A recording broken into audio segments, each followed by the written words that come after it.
Good afternoon everyone. और देखिए, आज हम सहसावस्था में बच्चे का विकास है, इसके बारे में थोड़ी सी चर्चा करेंगे।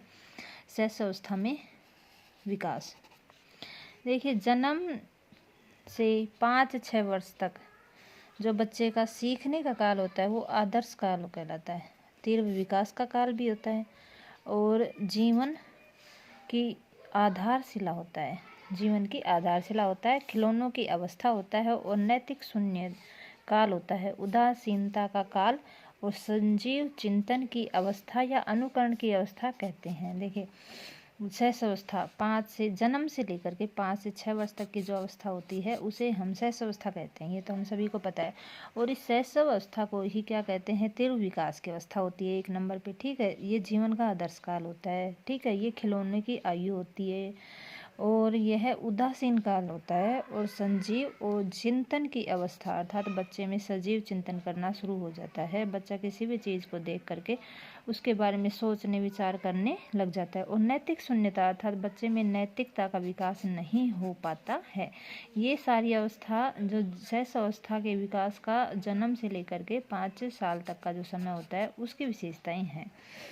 दूसरा है 20वीं सदी में बालकों को लेकर बहुत सारे अनुसंधान होने के कारण क्रो एंड क्रो को 20वीं सदी को बालकों की सदी कहा है। देखो, 20वीं सदी में बहुत सारे चिंतन हुए हैं और इसी वजह से क्रो एंड क्रो ने 20वीं सदी को क्या कहा है? बालकों की सदी कहा है। 20वीं सदी को क्रो एंड क्रो ने क्या कहा है? बालकों की सदी कहा है। बहुत ही अच्छा क्वेश्चन है कि 20वीं सदी को बालकों की सदी किसने कहा है? तो इसका आंसर हो जाएगा क्रो एंड क्रो ने 20वीं सदी को बालकों की सदी कहा है। वैलेंटाइन के अनुसार सहसावस्था सीखने का आदर्श काल होता है। वैलेंटाइन क्या कहता है कि जो सहसावस्था है वो सीखने का आदर्श काल होती है। और वाटसन ने सहसावस्था को तीव्र विकास की अवस्था कहा है।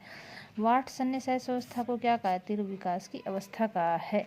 फ्रायड के अनुसार सहसावस्था भावी जीवन की आधारशिला है।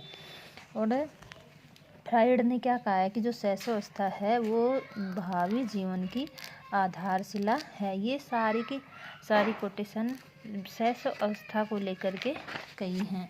अब सहसावस्था में विकास, सहसावस्था में विकास की सामान्य विशेषताएं कौन कौन सी हैं? आइए इन्हें हम एक बार सरसरी नज़रों से देखते हैं। तो शारीरिक विकास, सहसावस्था में बच्चे का किस प्रकार का शारीरिक विकास होता है ये देखते हैं। तो क्या है कि जन्म के समय शिशु का वजन लगभग 7 पाउंड होता है। ये हम सभी को पता है कि जब बच्चे का जन्म होता है तो बच्चे का जो वजन होता है वो करीब 7 पाउंड होता है। बालिका शिशु में कम होता है और बालक की जो लंबाई होती है वो 20 इंच और जबकि बालिका की लंबाई कम होती है। देखिए, बालक की तो लंबाई 20 इंच की लगभग होती है लेकिन बालिका जो होती है उसकी लंबाई कम होती है। और जन्म के समय हड्डियां 270 होती हैं। ये बहुत ही अच्छा क्वेश्चन है कि जन्म के समय लगभग हड्डियां 270 होती हैं और बाल्यावस्था तक पहुंचते हुए ये 350 हो जाती है। बाल्यावस्था में 350 हो जाती हैं और फिर अस्थिकरण के द्वारा घटकर वयस्क होने पर 206 रह जाती हैं। देखिए, कितना अच्छा क्वेश्चन है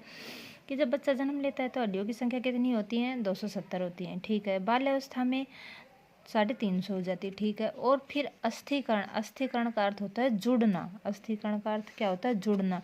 बाद में जब वयस्क होते हैं तो हड्डियां जुड़ जाती हैं और जुड़ करके हड्डियों की संख्या 350 से लेकर के 206 ही रह जाती है। इसीलिए कई बार क्वेश्चन आता है कि वयस्क होने पर कितनी हड्डियां पाई जाती है? 206।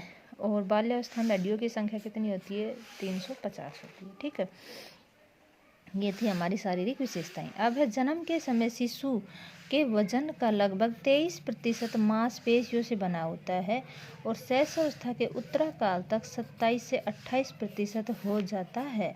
जब बच्चा जन्म लेता है तो उस समय जो 23% जो वजन होता है वो लगभग किससे? मांसपेशियों से बना होता है और सहसावस्था खत्म होते होते ये जो वजन है वो 27 से 28% हो जाता है। जन्म के समय शिशु के हृदय की धड़कन 140 बार प्रति मिनट होती है और कुछ समय बाद 120 प्रति मिनट, वयस्क होने पर 72 हो जाती है। देखिए, ये बात भी हमें ध्यान रखनी होगी कि जब बच्चा जन्म लेता है तो हमारा हृदय 140 बार प्रति मिनट धड़कता है, कुछ समय बाद 120, और जब वयस्क होता है तो हमारा जो हृदय की हार्ट बीट है, धड़कन है, वो पर मिनट 72 बार हो जाती है।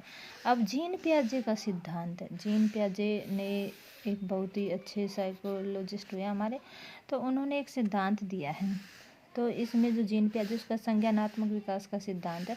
हर एग्जाम में संज्ञानात्मक विकास जीन पियाजे का ज़रूर आता है, कुछ ना कुछ ज़रूर ही इसमें से पूछा जाता है। तो जो संज्ञानात्मक विकास का सिद्धांत है ये किसने दिया? जीन पियाजे ने दिया।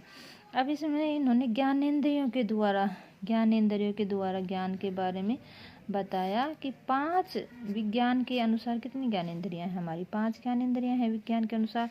आँख है, नाक है, कान है, त्वचा है, जीभ है। जो सत्य ज्ञान देती है इसे ही हम संज्ञान कहते हैं। बहुत ही अच्छा कि विज्ञान के अनुसार हमारे शरीर में 5 ज्ञानेंद्रियां होती हैं भाई।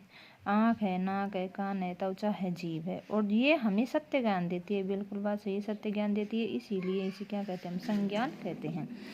अब एक है हमारा मन मनोविज्ञान।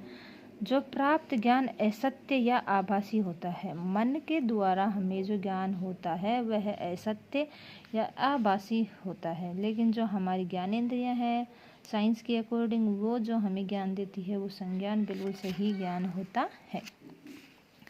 पियाजे जो है स्विट्जरलैंड के बायोलॉजी के विद्वान थे। 1922 से 32 तक बाल विकास को स्पष्ट किया इन्होंने। अतः विकासात्मक मनोविज्ञान के जनक कहलाते हैं। जो जीन पियाजे हैं वो क्या है? विकासात्मक मनोविज्ञान के जनक। जीन पियाजे विकासात्मक मनोविज्ञान के क्या हैं? जनक हैं। अब इन्होंने एक शब्द दिया था, मतलब ये छोटा सा टर्म्स है, स्कीमा क्या है?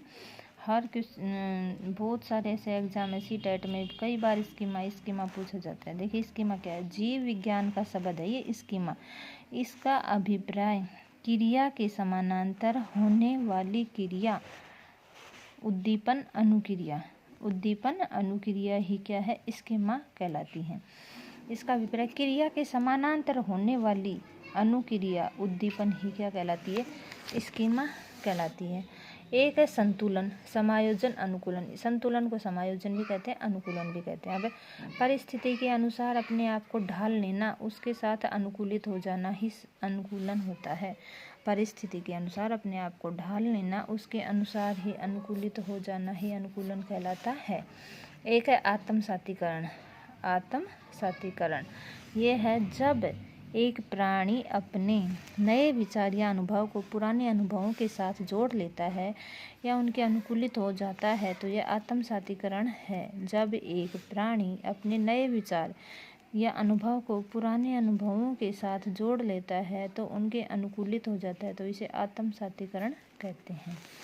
एक और छोटी सी बच गई, समंजन किसे कहते हैं? जब एक व्यक्ति बालक अपने पुराने अनुभवों का परिमार्जन करके नए अनुभवों के अनुसार कर लेता है तथा नए विचारों में ढल जाता है तो इसे समंजन कहते हैं। देखो, पुराने विचारों के अनुसार हो जाना तो आत्मसातीकरण, और नए विचारों में ढल जाना ही क्या है? समंजन कहलाता है। ये सारे के सारे जो ये टर्म्स हैं ये हमारे संज्ञानात्मक विकास में जीन पियाजे ने दिए थे, और ये एक ऐसे करके पूछते रहते हैं कई बार कि भाई कौन सा है ये संज्ञानात्मक विकास, किसने दिया है, और इसमें कौन कौन से ऐसे शब्द हैं जो हमारे काम के हैं। इस प्रकार से ये जीन पियाजे का संज्ञानात्मक विकास का सिद्धांत था। Thank you, take care, bye bye.